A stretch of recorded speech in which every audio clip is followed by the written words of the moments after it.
Hello everyone, मैं अनिल कुमार सिंह स्वागत करता हूं आपका आपके यूट्यूब चैनल विश्व भारती क्लासेस में। सबसे पहले मैं आपका आभार प्रकट करना चाहता हूं क्योंकि मेरा जो लास्ट वीडियो था स्ट्रेटेजी से संबंधित, उसको आपने तुलनात्मक रूप से बहुत प्यार दिया है।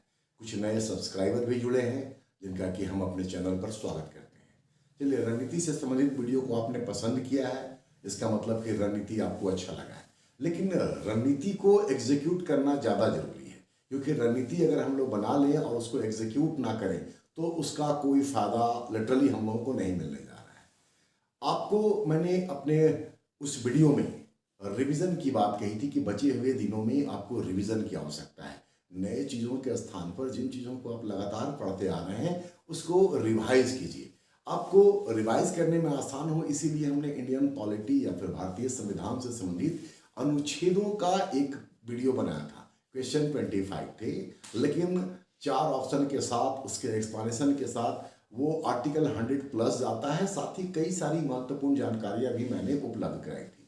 इसी क्रम में मैंने पिछले वीडियो में ये भी कहा था कि अगर आपको पसंद आता है तो हम फिर फ्रीडम मूवमेंट से जुड़ा हुआ जो इंपॉर्टेंट डेट्स होता है उसको लेकर के आएंगे।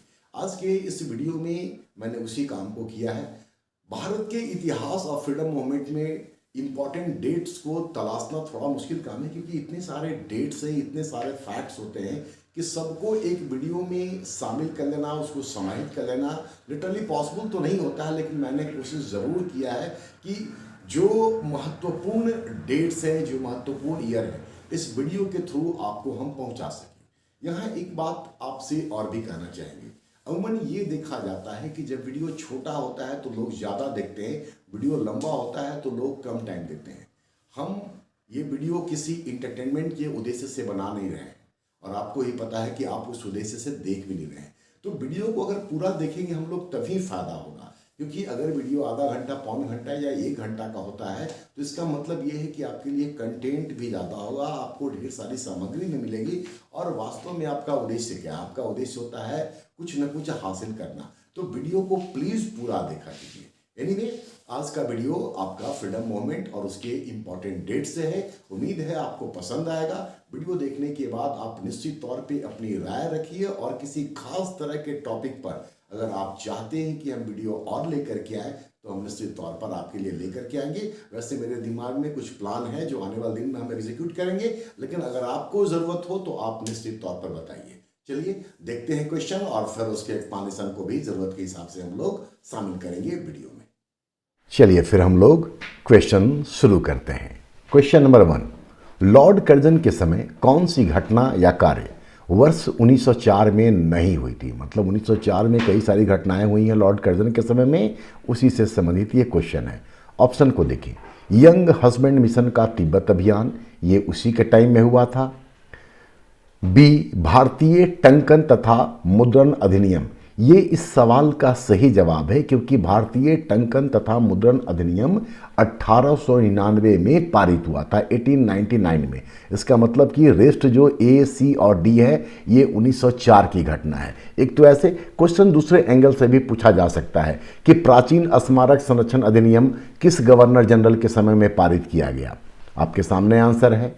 यंग हस्बैंड मिशन को तिब्बत अभियान पर किसके समय भेजा गया? तो इस एंगल से भी क्वेश्चन आएगा। तो क्वेश्चन का एक दूसरा रूप भी आपके सामने आता है।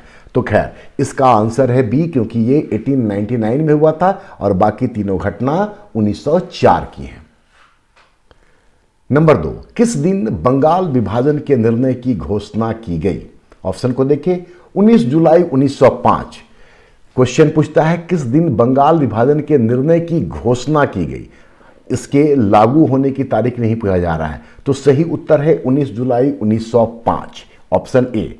अब देखें 7 अगस्त 1905, बंगाल विभाजन की घोषणा के बाद 7 अगस्त 1905 को कलकत्ता के टाउन हॉल में स्वदेशी आंदोलन की घोषणा की गई और उसी दिन बहिष्कार संबंधी प्रस्ताव भी पारित किया गया। ये डेट भी बहुत इंपॉर्टेंट है। 7 अगस्त 1905 कलकत्ता का टाउन हॉल, जहां से स्वदेशी और बहिष्कार का निर्णय लिया गया। 16 अक्टूबर 1905, ये डेट भी बहुत इंपॉर्टेंट है क्योंकि बंगाल विभाजन इसी दिन से प्रभावी हुआ था, मतलब लागू हो गया था और इस दिन बंगाल में शोक दिवस के रूप में मनाया गया था। ठीक है। 1 सितंबर 1905, ऑप्शन डी को देखें। इसमें सरकार ने घोषणा किया था कि बंग भंग की योजना 16 अक्टूबर 1905 से लागू होगी। 1 सितंबर 1905 को ब्रिटिश गवर्नमेंट ने यह घोषणा कर दिया था कि बंगाल विभाजन की जो योजना है वो 16 अक्टूबर 1905 से लागू हो जाएगी। सारे डेट्स को याद रखिएगा।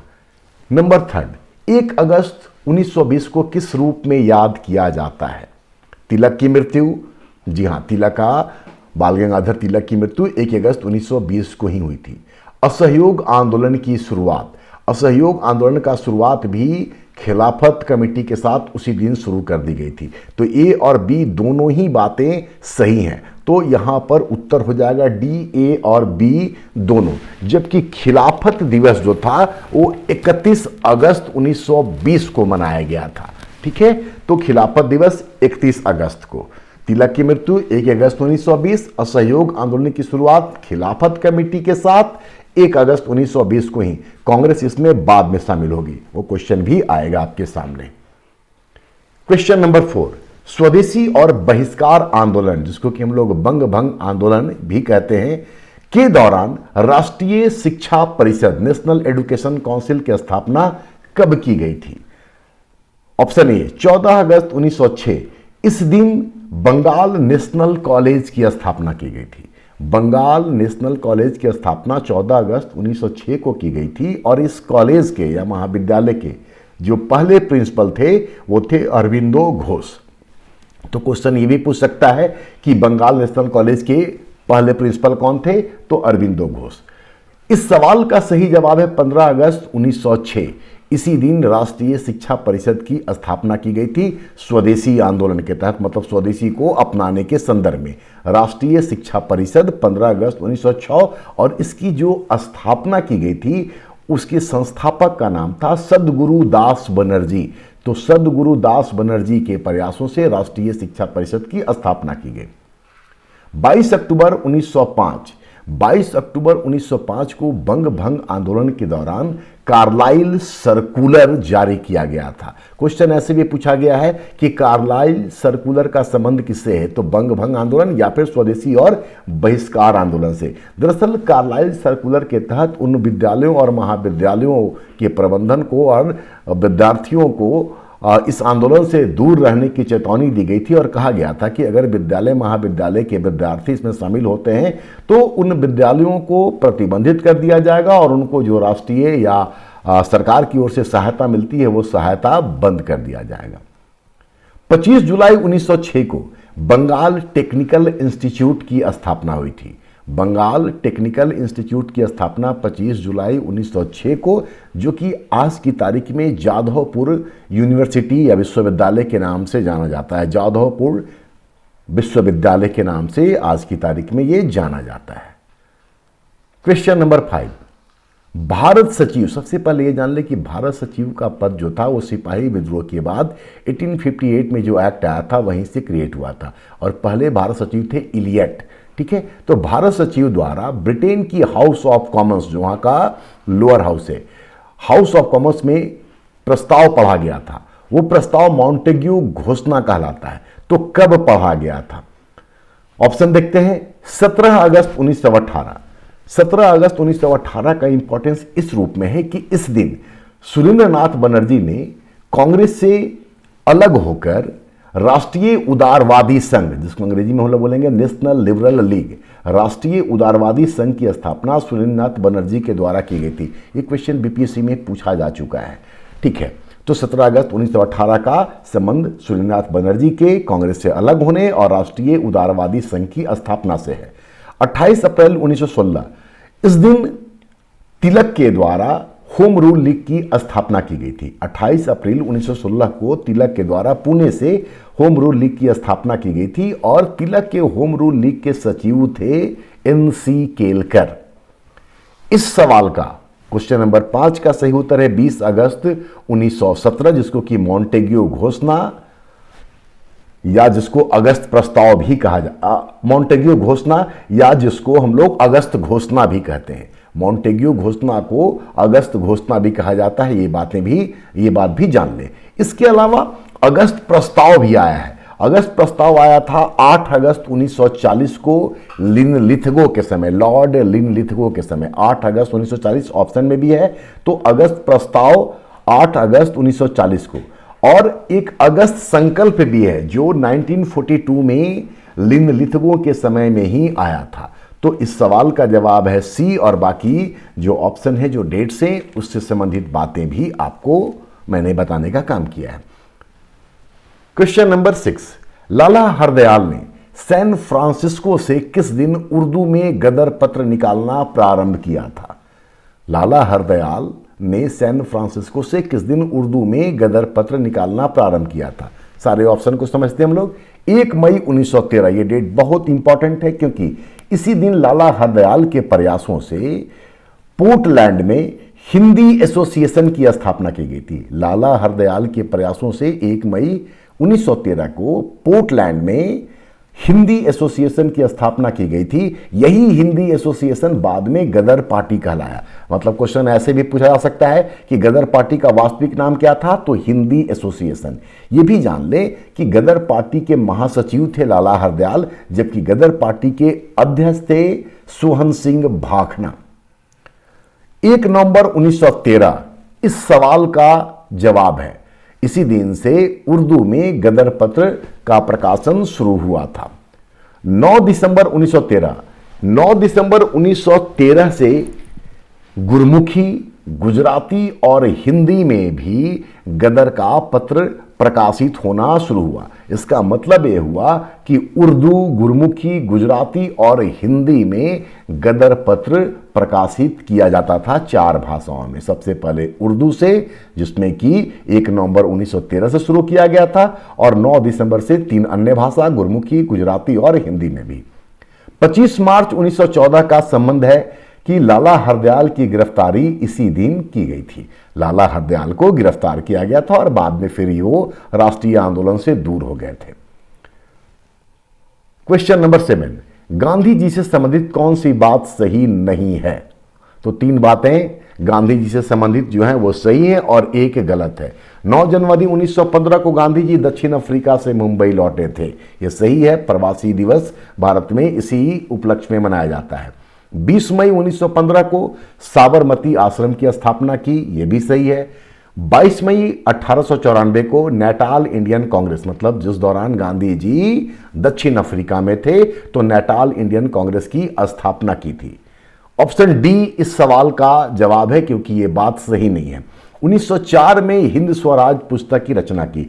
दरअसल गांधी जी ने हिंद स्वराज पुस्तक की जो रचना है वो 1909 में किया था, पानी जहाज में किया था, और 1904 में उन्होंने इंडियन ओपिनियन का डरबन से ही प्रकाशन किया था। वैसे हम आपको बता दें कि गांधी जी बहुत इंपॉर्टेंट सेगमेंट है परीक्षा के दृष्टिकोण से, किसी भी परीक्षा के दृष्टिकोण से, और गांधी जी पर हम 3 वीडियो ऑलरेडी आप लोगों के लिए अपलोड कर रखे हैं। आप लोग उसको एक बार जरूर देखने का काम करें। खैर, क्वेश्चन नंबर 8 की ओर बढ़े हम लोग। रॉलेट एक्ट के विरोध में गांधी जी ने किस दिन अखिल भारतीय हड़ताल का आह्वान किया? सबसे पहले जान लें कि रॉलेट एक्ट से पहले तक गांधी जी को ब्रिटिश सरकार में यकीन था, विश्वास था, ठीक है, और वो ब्रिटिश सत्ता को बनाए रखने के पक्षधर थे। लेकिन रॉलेट एक्ट के बाद उनका जो विचारधारा था ब्रिटिश गवर्नमेंट के प्रति, वो पूरी तरीके से बदल गया था, और इसी घटना के बाद वो भारत की राजनीति में पूरी सक्रियता के साथ शामिल भी हो गए थे। एक एक डेट को देखते हैं। 6 फरवरी 1919, इस दिन रॉलेट विधेयक को विधायिका में प्रस्तुत किया गया था। रॉलेट विधेयक को विधायिका में इस दिन 6 फरवरी 1919 को प्रस्तुत किया गया था। 24 फरवरी 1919, इस विधेयक के विरोध में गांधी जी ने बंबई में सत्याग्रह सभा का गठन किया था। 24 फरवरी 1919 को रॉलेट विधेयक के विरोध में गांधी जी ने बंबई में सत्याग्रह सभा का गठन किया था। 21 मार्च 1919, इन तमाम विरोधों के बावजूद वायसराय ने इस विधेयक को मंजूरी दे दी, और वायसराय के मंजूरी या उनकी स्वीकृति के साथ ही यह विधेयक जो था ये अधिनियमित हो गया।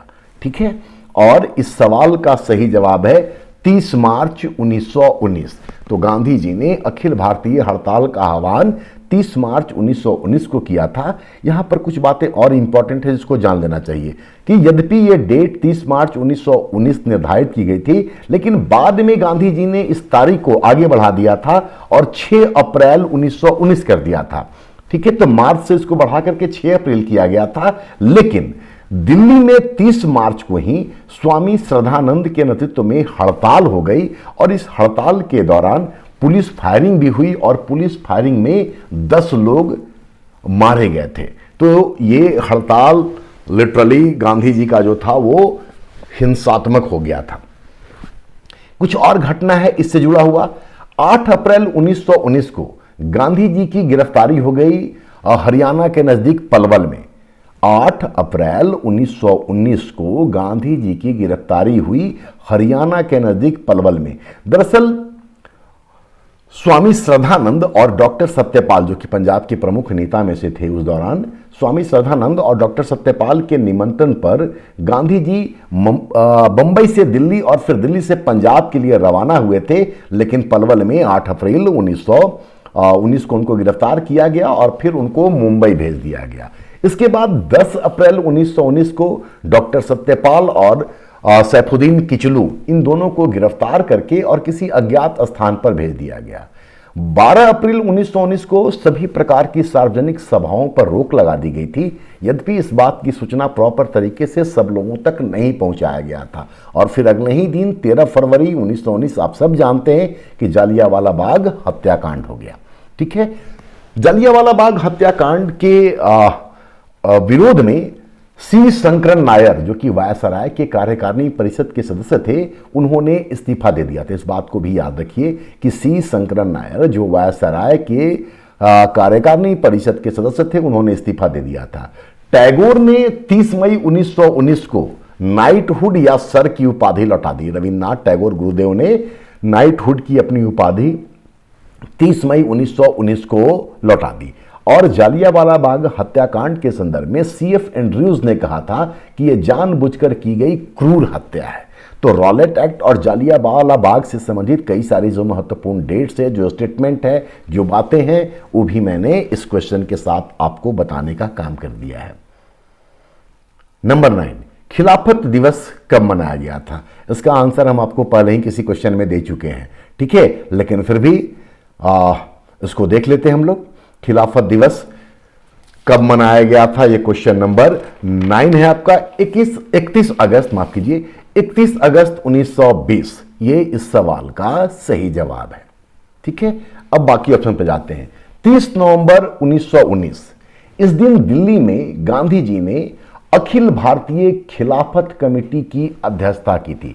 खिलाफत का मुद्दा बेसिकली मुस्लिम वर्ग से संबंधित था, लेकिन गांधी जी ने मुस्लिम वर्ग को इसमें समर्थन देना एक मौका के तौर पर देखा था, जिससे कि हिंदू और मुस्लिम की जो यूनिटी थी वो मजबूत हो सकती थी, क्योंकि इसके पहले की घटनाओं के कारण भारत में हिंदू और मुस्लिम जो थे वो अलग थलग पड़े हुए थे, एक दूसरे से दूर थे। तो इस घटना से दोनों को जोड़ने का काम किया जा रहा था गांधी जी के नेतृत्व में, और इसीलिए गांधी जी अखिल भारतीय खिलाफत कमेटी के अध्यक्ष भी थे इस समय, और 30 नवंबर को 1919 में उन्होंने दिल्ली में अध्यक्षता भी की थी।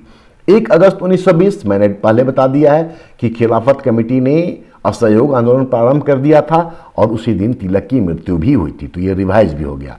1 फरवरी 1922, इस दिन गांधी जी ने वायसराय लॉर्ड रीडिंग को चेतावनी दिया था कि 7 दिन के अंदर वे बारदोली से नागरिक अवज्ञा आंदोलन प्रारंभ करने जा रहे हैं। असहयोग आंदोलन के दौर में ही 1 फरवरी 1922 को गांधी जी ने लॉर्ड रीडिंग को, मतलब कि असहयोग आंदोलन के समय में वायसराय कौन था? Lord reading. ये भी प्रश्न का एक पार्ट है। तो उन्होंने रीडिंग को चेतावनी दिया कि 7 दिन के अंदर बारदोली से, जगह भी याद रखेंगे कि बारदोली से नागरिक अवज्ञा आंदोलन प्रारंभ करने का चेतावनी दिया था, लेकिन ये हो नहीं पाया क्योंकि 5 फरवरी 1922 आप सबको पता है कि चौरी चौरा कांड हुआ। चौरी चौरा कांड के बाद असहयोग आंदोलन चूंकि अब हिंसात्मक हो चुका था, इसलिए 12 फरवरी 1922 को बारदोली में ही कांग्रेस वर्किंग कमेटी CWC, यहाँ ये भी बता दें कि CWC का गठन नागपुर अधिवेशन 1920 में हुआ था, जानकारी के लिए आपको ये बातें बता रहे हैं। बारदोली में कांग्रेस वर्किंग कमेटी की बैठक हुई और वहां पर असहयोग आंदोलन को वापस ले लिया गया। 10 मार्च 1922 को गांधी जी गिरफ्तार कर लिए गए। इंडियन पैनल कोड के धारा 124 ए जो राजद्रोह से संबंधित है उसके तहत उनको 6 वर्षों की सजा सुनाई गई, लेकिन 5 फरवरी 1924 को ही, मतलब लगभग 2 वर्षों के बाद ही स्वास्थ्य कारणों से गांधी जी को रिहा भी कर दिया गया। तो सारे डेट्स मैंने बता दिए, अब हम लोग आगे बढ़े। नंबर 10, निम्न घटनाओं का सही क्रम क्या है पहले से बाद के क्रम में। पहले देखें झंडा सत्याग्रह। तो झंडा सत्याग्रह 1923 में हुआ था नागपुर में। ये अपने आप में क्वेश्चन है कि झंडा सत्याग्रह कब हुआ या कहां हुआ था। नागपुर में 1930, तो पहला का ईयर है 1923। चितरंजन दास का कांग्रेस से त्याग पत्र। असहयोग आंदोलन के वापस होने के बाद गया में जो कांग्रेस का अधिवेशन हुआ वहां पर परिवर्तनवादी और अपरिवर्तनवादियों के बीच में कहीं ना कहीं मुठभेड़ हो गया, मुठभेड़ नहीं कहें इसको, विरोध हो गया। और उसके बाद सीआर दास ने 31 दिसंबर 1922 को कांग्रेस से इस्तीफा दिया और स्वराज पार्टी के स्थापना की घोषणा की। स्वराज पार्टी की स्थापना की घोषणा 31 दिसंबर 1922 को किया गया, मतलब यह घटना 1922 का है। कांग्रेस से त्यागपत्र सीआर दास का। यहां पर यह भी जान ले कि स्वराज पार्टी की घोषणा यहां की गई, लेकिन स्वराज पार्टी विधिवत रूप से स्थापित हुई मार्च 1923 में इलाहाबाद में। ठीक है।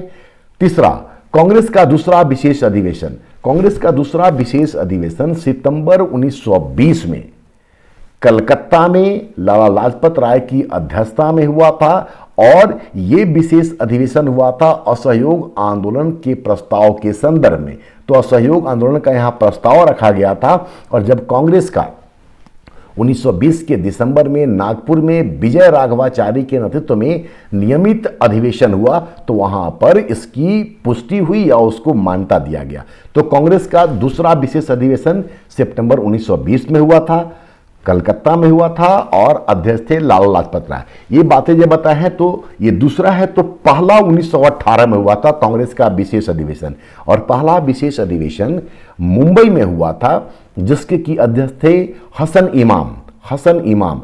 और इस विशेष अधिवेशन में 1919 के मॉन्टेग्यू चेम्सफोर्ड सुधार की निंदा की गई थी। तो पहला 1918 में मुंबई में हसन इमाम की अध्यक्षता में और मॉन्टेग्यू चेम्सफोर्ड सुधारों की निंदा की गई थी। यह भी जान लें कि फिर 1918 का रेगुलर सेशन दिल्ली में हुआ था और मदन मोहन मालवीय उसके अध्यक्ष थे। 3 कांग्रेस का विशेष अधिवेशन हुआ है। दूसरा आपके क्वेश्चन में है, पहला मैंने बता दिया, और तीसरा 1923 में दिल्ली में हुआ था और मौलाना आजाद उस विशेष अधिवेशन के अध्यक्ष थे। बाद में काकीनाडा में मोहम्मद अली जिन्ना नहीं, जो अली बंधु में से हैं, मोहम्मद अली की अध्यक्षता में काकीनाडा में फिर 1923 का जो विशेष अधिवेशन हुआ था उसका रेगुलर सेशन किया गया। खैर, 4 नंबर देखें, कानपुर दंगा में गणेश शंकर विद्यार्थी की मृत्यु। कानपुर दंगा 1925, ये 1925 का वर्ष वही है जब कानपुर में सरोजनी नायडू कांग्रेस की अध्यक्ष थी। तो 1925 में गणेश शंकर विद्यार्थी की मृत्यु हो गई। गणेश शंकर विद्यार्थी एक क्रांतिकारी थे और उनका जो पत्रिका था उसका नाम था प्रताप पत्र। इसको भी याद रखेंगे, गणेश शंकर विद्यार्थी का प्रताप पत्र। तो सबका ईयर आ गया। झंडा सत्याग्रह 1923, चितरंजन दास का कांग्रेस से त्यागपत्र 1922, कांग्रेस का दूसरा विशेष अधिवेशन 1920, कानपुर दंगा में गणेश शंकर विद्यार्थी की मृत्यु 1925। तो इसका जो पहले से बाद का क्रम है वह है 3-2-1-4। 3-2-1-4 मतलब कि option C. Question number 11, Lala Lajpat Rai की मृत्यु किस दिन हुई थी? सारे डेट्स को देख लेते हैं।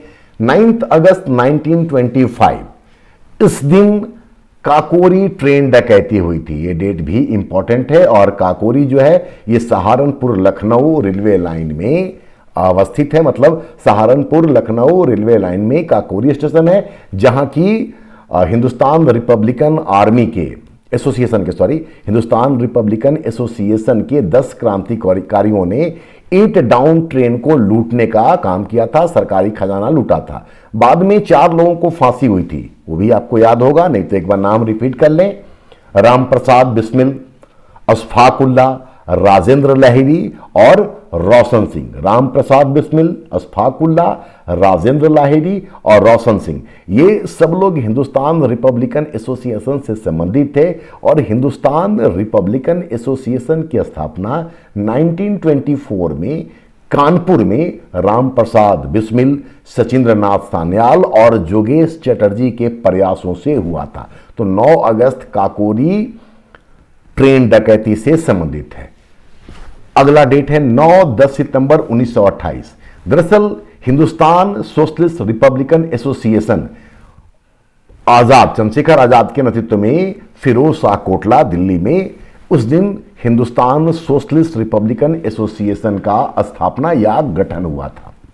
17 दिसंबर 1928 को भगत सिंह, सुखदेव और राजगुरु ने लाला लाजपत राय पर लाठीचार्ज के लिए जिम्मेदार सैंडर्स की हत्या कर दी थी। तो सैंडर्स की हत्या 17 दिसंबर 1928 को भगत सिंह, सुखदेव और राजगुरु के द्वारा, और बाद में आप सबको पता है कि 23 मार्च 1931 को इन तीनों को फांसी दे दी गई थी।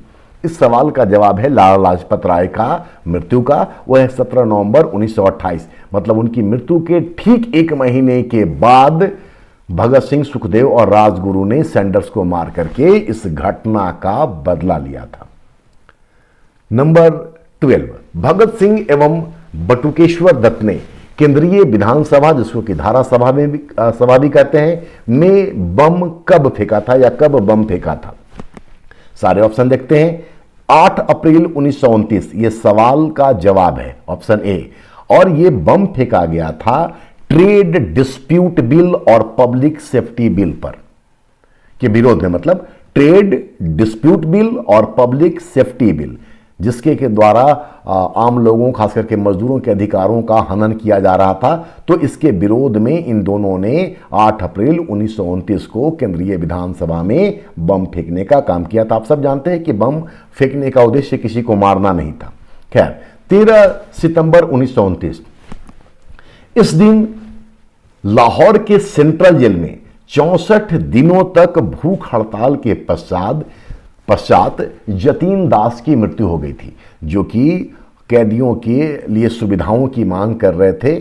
ठीक है, तो जतीन दास का 13 सितंबर 1929 को मृत्यु हुआ लाहौर के सेंट्रल जेल में। 18 अप्रैल 1930 इसका संबंध है इंडियन रिपब्लिकन आर्मी के सूर्य सेन से, क्योंकि मास्टर सूर्य सेन, जिनको कि मास्टर दा भी कहते हैं, उनका जो संगठन था उसका नाम था IRA, इंडियन रिपब्लिकन आर्मी। तो सूर्य सेन के नेतृत्व में चटगांव के पुलिस और सैन्य शस्त्रागार पर धावा बोला गया था, जिसमें कि 11 क्रांतिकारी भी मारे गए थे और इन क्रांतिकारियों में कई महिलाएं भी शामिल थीं। और इसी संदर्भ में ये बात भी जान लें कि इसी घटनाक्रम में, मतलब कि चटगांव के पुलिस और सैन्य शस्त्रागार पर धावा के दौरान प्रीति लता वडेदार शहीद हो गई थी, और प्रीति लता वडेदार शहीद होने वाली पहली महिला है।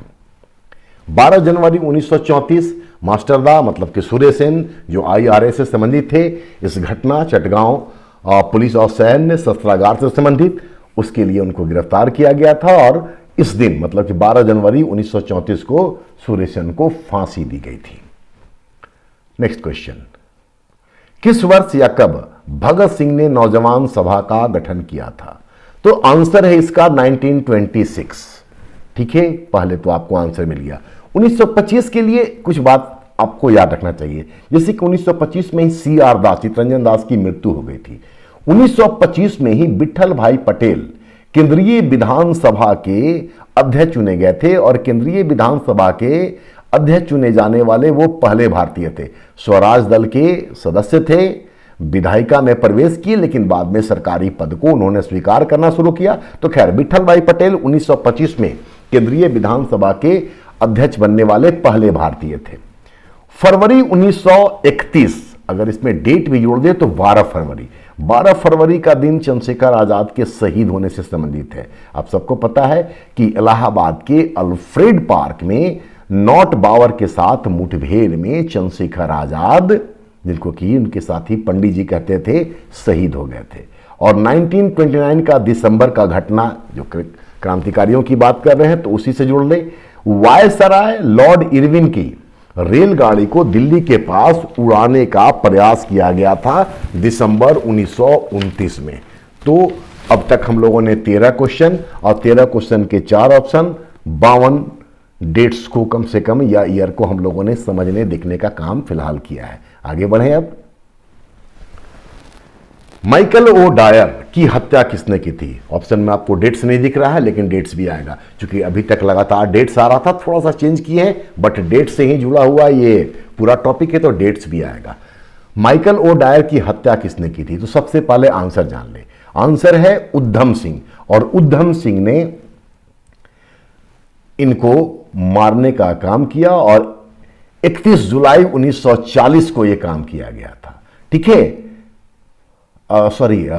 13 मार्च 1940 को लंदन के कैक्सटन हॉल में उद्धम सिंह ने माइकल ओ डायर वही व्यक्ति है जो कि जालियांवाला बाग हत्याकांड के समय में पंजाब का लेफ्टिनेंट गवर्नर था, जबकि R.E.H. डायर जो था उसने गोली चलवाई थी जालियांवाला बाग में। तो माइकल ओ डायर पंजाब का लेफ्टिनेंट गवर्नर था और यह बदला लिया था उद्धम सिंह ने 13 मार्च 1940 को लंदन के कैक्सटन हॉल में उसको मार करके, और बाद में वो पकड़े गए और 31 जुलाई 1940 को उद्धम सिंह को फांसी दे दी गई थी।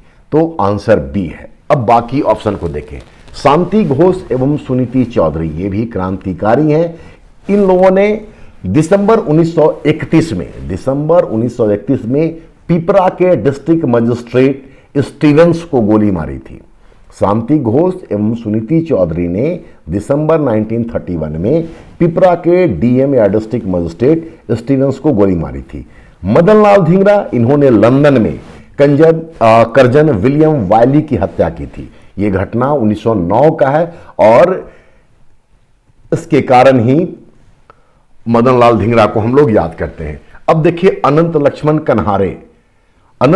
कन्हारे ने नासिक के डिस्ट्रिक्ट मजिस्ट्रेट जैक्सन की हत्या की थी और ये घटना भी 1909 का ही है। और जैक्सन की हत्याकांड के आरोप में ही, षड्यंत्र करने के आरोप में वीर सावरकर को आजीवन निर्वासन झेलना पड़ा। उनको सेल्यूलर जेल या अंडमान भेज दिया गया था। ठीक है, तो बाकी चीजें, कुछ और क्रांतिकारी घटनाओं को भी यहीं पर हम आपको याद कराना चाहेंगे। जैसे कि जून 1911 में वांची अय्यर ने तिरुनेलवेली के डिस्ट्रिक्ट मजिस्ट्रेट एस को गोली मारी। ये सब चीज याद करके रखिएगा। जून 1911 में वांची अय्यर ने तिरुनेलवेली के डिस्ट्रिक्ट मजिस्ट्रेट एस को गोली मारी थी।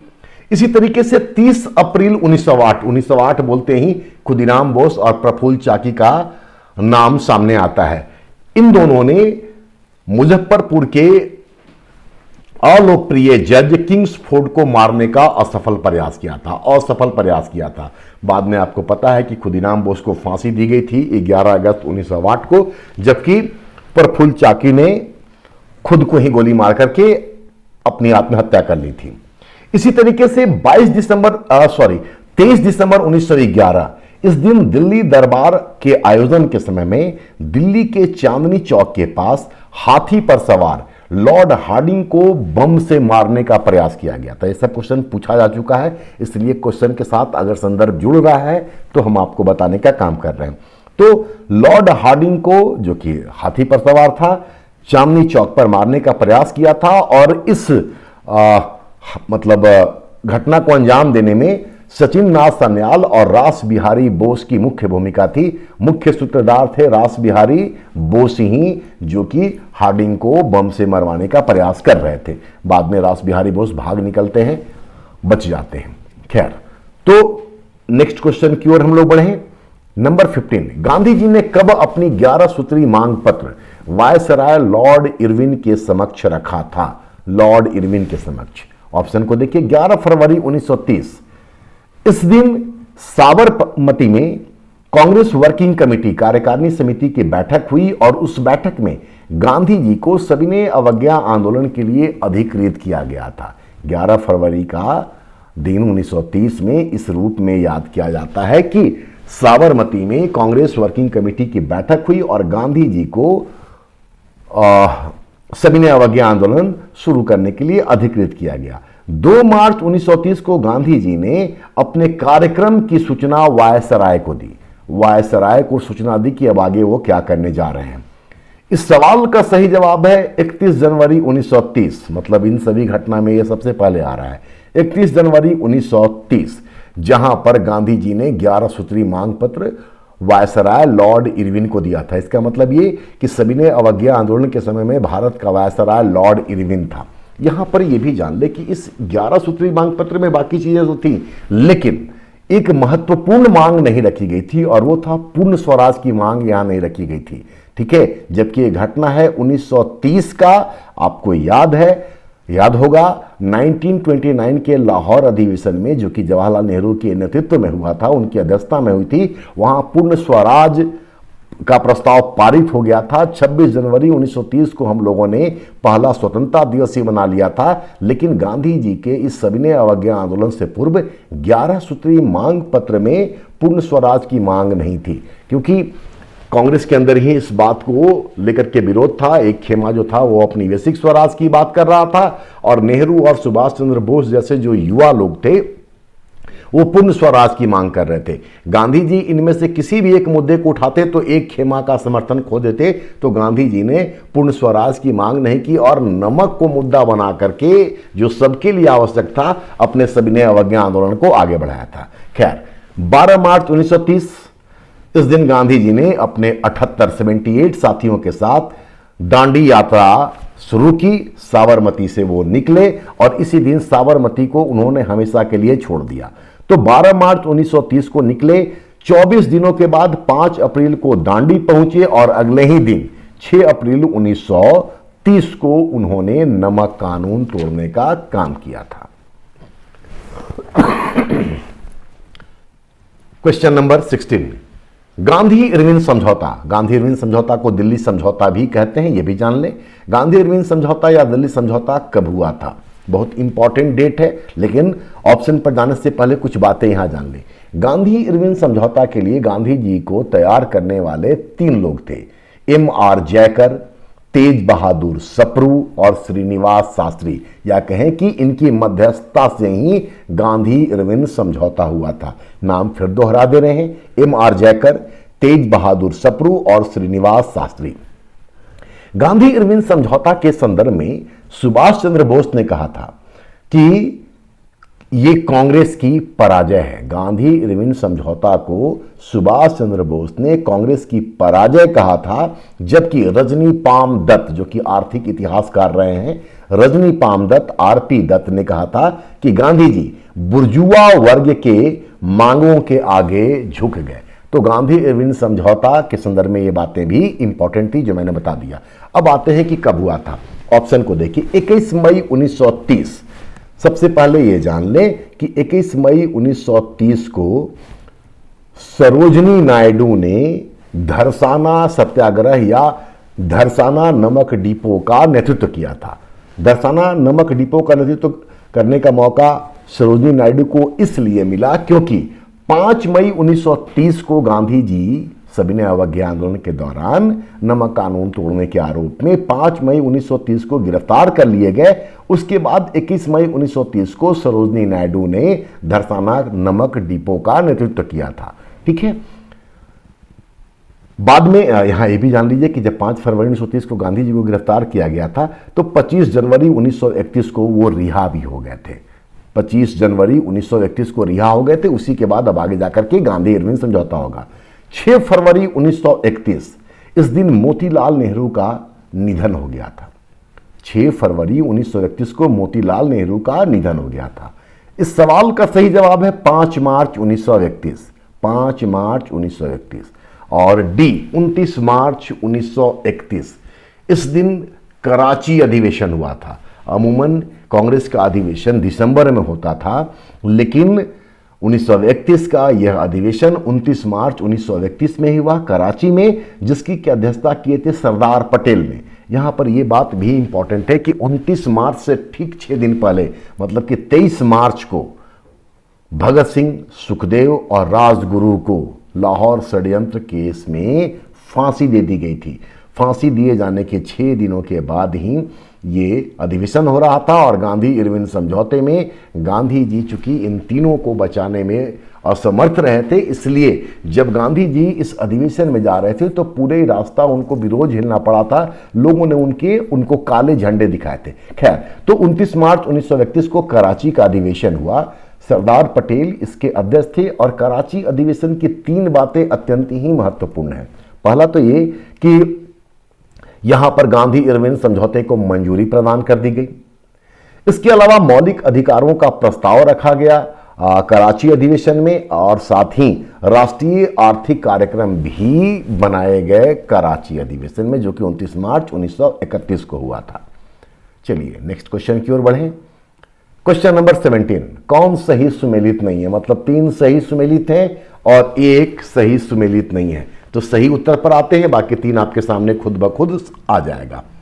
7 नवंबर 1933 सामने लिखा हुआ उत्तर बिहार में भीषण भूकंप, यह सही नहीं है, क्योंकि 7 नवंबर 1923 का संबंध यह है कि इस दिन वर्धा आश्रम से गांधी जी ने हरिजन यात्रा प्रारंभ की थी। 7 नवंबर 1933 को गांधी जी वर्धा आश्रम जो पुणे में है वहां से हरिजन यात्रा प्रारंभ किया था, और ये उनका हरिजन यात्रा 19 जुलाई 1934 तक चला था।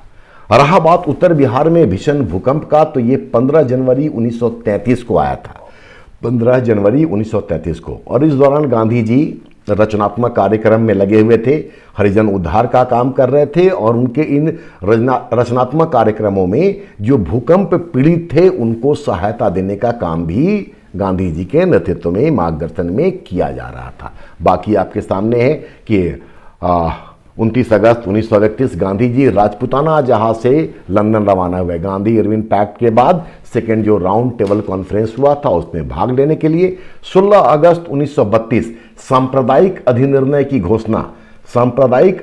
की घोषणा किया था ब्रिटिश प्रधानमंत्री रैमजे मैकडॉनल्ड ने। ये चीज भी पूछा हुआ है कि सांप्रदायिक अधिनिर्णय की घोषणा कब की गई, तो डेट सामने है। किसने किया था? तो ब्रिटिश प्रधानमंत्री रैमजे मैकडॉनल्ड ने, जिसके तहत मोटे तौर पर आप इतना जाने कि जो दलित वर्ग था उसके लिए अलग आरक्षण का बात किया जा रहा था, जिसको लेकर के गांधी जी विरोध कर रहे थे। और बाद में 24 सितंबर 1932 को अंबेडकर के साथ गांधी जी का पूना समझौता हुआ, और उस पूना समझौता में उनके लिए अलग से प्रतिनिधित्व न देकर के कुल स्थानों में ही दलित वर्ग के लिए आरक्षण का प्रावधान किया गया, आरक्षित सीटों की संख्या बढ़ा दी गई थी। चलिए नेक्स्ट क्वेश्चन की ओर बढ़े हम लोग। क्वेश्चन नंबर 18, मुस्लिम लीग ने मुक्ति दिवस कब मनाया था? सबसे पहले सही उत्तर पर ही जाते हैं। सही उत्तर है 22 दिसंबर 1939। ठीक है, डेट को पहले याद रखिए। अब थोड़ा सा बैकग्राउंड को भी समझ लें। 1935 के अधिनियम के तहत, गवर्नमेंट ऑफ इंडिया एक्ट 1935 के तहत 1937 में चुनाव हुआ था। चुनाव के बाद उस समय 11 प्रांत थे। कांग्रेस ने अपनी सरकार बनाई, 6 जगह पे पूर्ण बहुमत की सरकार, 3 जगह मिलीजुली सरकार बनी थी कांग्रेस की, 1 जगह यूनियनिस्ट पार्टी था और 1 स्थान पर कृषक प्रजापति पार्टी थी। खैर, तो 1 सितंबर 1939 को जर्मनी ने पोलैंड पर आक्रमण किया और फिर सेकेंड वर्ल्ड वार की शुरुआत हो गई। बाद में भारत को भी सेकेंड वर्ल्ड वार में शामिल किया गया, जिससे नाराज कांग्रेस ने इस्तीफा दिया, और उनके इस्तीफा देने की खुशी में मुस्लिम लीग ने मुक्ति दिवस मनाई थी। बहुत सारी घटनाएं बीच में हैं जिसको हम अभी स्किप कर रहे हैं। क्यों मुक्ति दिवस मना रहे हैं? लिटरली वो लोग तरस थे, ऐसा कह सकते हैं हम लोग। ठीक है, मतलब वो कांग्रेस की सरकार नहीं चाहते थे। तो खैर 22 दिसंबर 1939 को मुक्ति दिवस मुस्लिम लीग के द्वारा मनाया गया। ठीक है, अब बाकी डेट को देखिए। 23 मार्च 1940 ये दिन जो था, लाहौर में मोहम्मद अली जिन्ना के नेतृत्व में मुस्लिम लीग का अधिवेशन हुआ और यहां पर पाकिस्तान प्रस्ताव पारित हुआ। फिर से दोहरा दें कि जिन्ना के नेतृत्व में लाहौर में 23 मार्च 1940 को पाकिस्तान प्रस्ताव पारित हुआ। पाकिस्तान प्रस्ताव को तैयार करने का काम किया था सिकंदर हयात खान ने। इस प्रस्ताव को प्रस्तुत किया था फजलुल हक ने और इसका समर्थन किया था खलीक उज जमा ने। ठीक है, तो 23 मार्च पाकिस्तान प्रस्ताव से संबंधित है।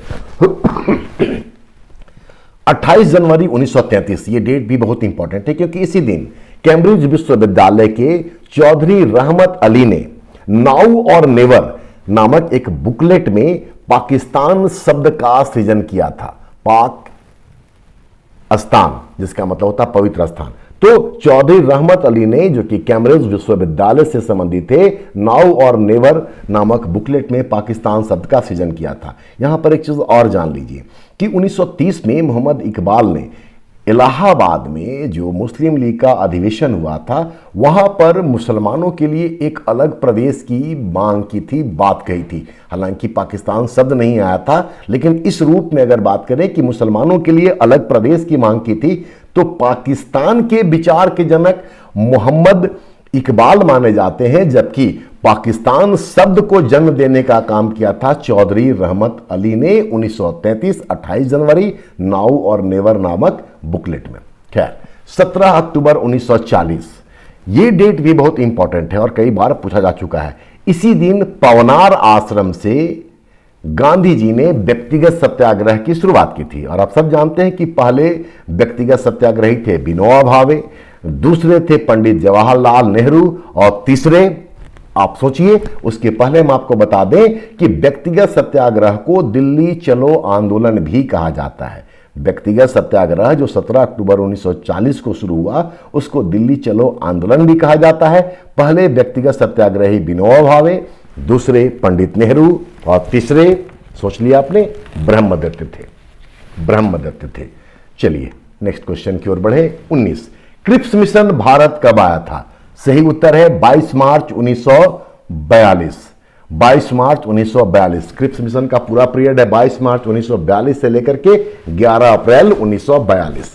खैर, तो ऑप्शन ए इसका सही जवाब है। 14 जुलाई 1942 इस दिन वर्धा में कांग्रेस वर्किंग कमेटी की बैठक हुई और यहां पर भारत छोड़ो आंदोलन का प्रस्ताव रखा गया। ठीक है, तो वर्धा में कांग्रेस का बैठक हुआ, कांग्रेस वर्किंग कमेटी की बैठक हुई और क्विट इंडिया मूवमेंट का प्रस्ताव रखा गया।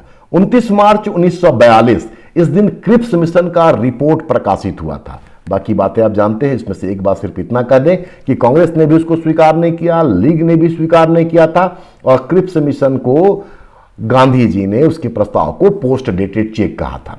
खैर, क्रिप्स जो थे ये विंस्टन चर्चिल जो प्रधानमंत्री थे, उनकी सरकार में श्रम मंत्री थे और संबंध था इनका लेबर पार्टी से। 11 अगस्त 1942 ये भारत छोड़ो आंदोलन का दौर है और 11 अगस्त 1942 को पटना सचिवालय के सामने गोलीकांड हुआ था और उसमें 7 विद्यार्थी जो थे वो तिरंगा फहराने के प्रयास में गोली का शिकार हुए, शहीद हुए थे 7 विद्यार्थी छात्र। नेक्स्ट क्वेश्चन, क्वेश्चन नंबर 20, 18 से 23 फरवरी 1946 का संबंध किस घटना से है? चलिए ऑप्शन ए को देखिए। आजाद हिंद फौज मुकदमा, जिसमें आपको पता है शाहनवाज खां, गुरबख्श सिंह ढिल्लों और प्रेम कुमार सहगल के ऊपर मुकदमा चलाया गया था और यह चला था नवंबर 1945 में।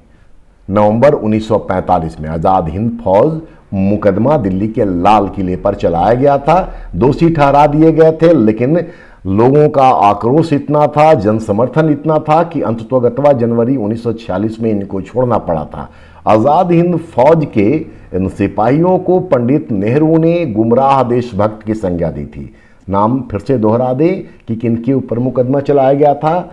शाहनवाज खां, गुरबख्श सिंह ढिल्लों और प्रेम कुमार सहगल के ऊपर।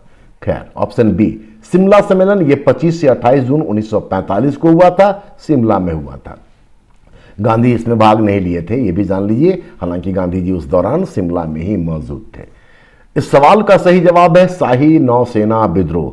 ये विद्रोह हुआ था खराब भोजन और जातीय भेदभाव के कारण, ठीक है। और ये जो विद्रोह हुआ था वो HMIS तलवार नामक ट्रेनिंग जहाज पर हुआ था। बाद में पटेल और जिन्ना, सरदार पटेल और मोहम्मद अली जिन्ना की अपील पर यह हड़ताल वापस लिया गया था। कैबिनेट मिशन, ये 24 मार्च 1946 को आया था। कैबिनेट मिशन में 3 लोग थे, पैथिक लॉरेंस, और पैथिक लॉरेंस उस समय भारत सचिव भी थे, ये भी जान लें आप। उसके अलावा स्टैफोर्ड क्रिप्स जो क्रिप्स मिशन लेकर के आए थे, और AV अलेक्जेंडर। और इस कैबिनेट मिशन के हेड जो थे, अध्यक्ष जो थे, वो थे पैथिक लॉरेंस। 21 मुस्लिम लीग द्वारा प्रत्यक्ष कार्यवाही दिवस डायरेक्ट एक्शन डे कब मनाया गया था? सबको देखिए, 2 सितंबर 1946 इस दिन अंतरिम सरकार का गठन किया गया था। पंडित जवाहरलाल नेहरू इस अंतरिम सरकार के उपाध्यक्ष थे और गवर्नर जनरल या वायसराय जो था वो हेड हुआ करता था। ठीक है, तो 2 सितंबर 1946 को इंटरिम गवर्नमेंट किसको लेके बनाया गया था? संविधान सभा का जो चुनाव हुआ था तो चुने गए सदस्यों में से ही अंतरिम सरकार का गठन हुआ था 2 सितंबर 1946 को, जबकि इसके गठन की घोषणा की गई थी 24 अगस्त 1946 को। 3 जून 1947 इस दिन माउंट बेटन प्लान की घोषणा की गई थी। ठीक है, जिसको कि बाल्कन प्लान भी कहा जाता है। माउंट बेटन प्लान को बाल्कन प्लान भी कहा जाता है। 3 जून 1947 को यह घोषणा की गई जिसमें कहा गया कि भारत को जून 1948 के बजाय अब 15 अगस्त 1947 को ही आजाद कर दिया जाएगा। इस सवाल का जवाब है सी, 16 अगस्त 1946, जिस दिन मुस्लिम लीग के द्वारा डायरेक्ट एक्शन डे मनाया गया था और इसी घोषणा के कारण भारत में सांप्रदायिक दंगे भी हुए थे और बाद में गांधी जी इन दंगों को संभालने के लिए नोआखाली जो बंगाल में सो गए थे। बंगाल में इस समय सुहरावर्दी की सरकार थी, लेकिन सुहरावर्दी ने दंगों को रोकने के लिए कोई खास प्रयास नहीं किया था। और 18 जुलाई 1947 ये है भारतीय स्वतंत्रता अधिनियम, जो कि ब्रिटिश सरकार के द्वारा भारत के शासन के संदर्भ में पारित किया जाने वाला अंतिम अधिनियम, इंडियन इंडिपेंडेंस एक्ट या भारतीय स्वतंत्रता अधिनियम। 18 जुलाई 1947 को ब्रिटिश सम्राट जॉर्ज 6 के द्वारा इस पर हस्ताक्षर किया गया था। तो इस 21 क्वेश्चन में मैंने कोशिश किया है कि आपके लिए फ्रीडम मूवमेंट से जुड़े हुए महत्वपूर्ण डेट्स को सामने लाया जाए। उम्मीद है आपके लिए ये उपयोगी सिद्ध होगा। माफ कीजिएगा। आप अपनी प्रतिक्रिया मुझ तक अवश्य पहुंचाइएगा। जैसा मैंने शुरुआत में कहा था उस बात को ध्यान में रखिए, और अगर कोई ज़रूरत हो किसी खास तरह के सब्जेक्ट पर तो आप अपनी बात मुझ तक रखें। मैं कोशिश करूंगा कि आपको अवेलेबल करा सकूं। धन्यवाद।